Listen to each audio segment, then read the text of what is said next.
আপনারা একটি মেয়ের ছবি দেখতে পাচ্ছেন।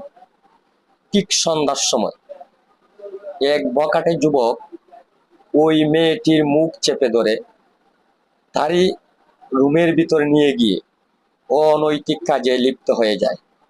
এক পর্যায়ে ওই মেয়েটির মা এসে দেখার পরে যা ঘটলো শুনলে আপনাদের চোখ কপালে উঠে যাবে। ঘটনাটি ঘটেছে ভোলায়।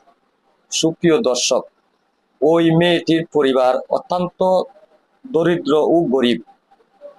পেটের তাগিদে তারই মা অন্যের বাসায় কাজ করতে যায়। প্রতিদিনের মতো সেদিনও কাজ করতে গিয়েছিলেন।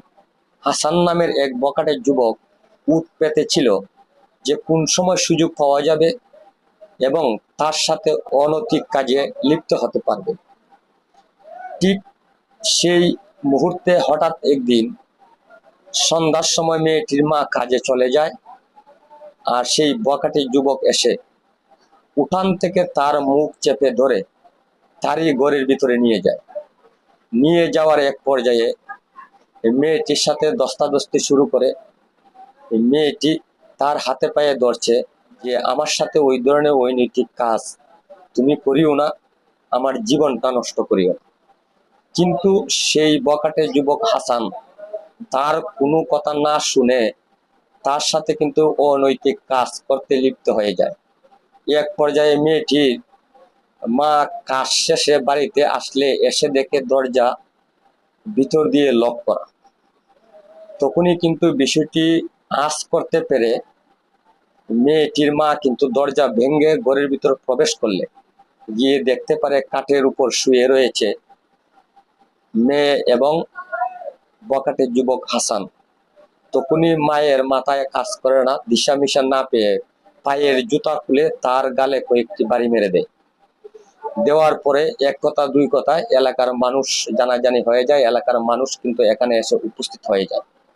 ইজ্জত সম্মানের ব্যাপার স্যাপার।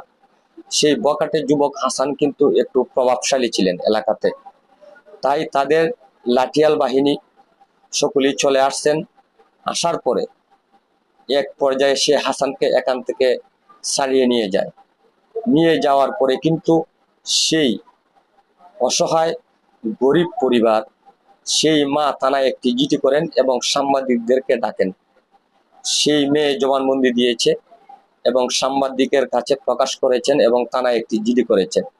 সুপ্রিয় দর্শক, আপনারা বলবেন যে ওই ধরনের বখাটে যুবক যারা রয়েছে, যাদের কারণে এলাকাতে ভালো মেয়েরা বসবাস করতে পারছেন না, থেকে তারই বাড়ির উঠান থেকে তারই ঘরে মুখ চেপে ধরে নিয়ে গিয়ে ওইভাবে অনৈতিক কাজ ওই মেয়েটির সাথে সেই বখাটে যুবক করলো, যা বাসায় প্রকাশ করার মতো নয়।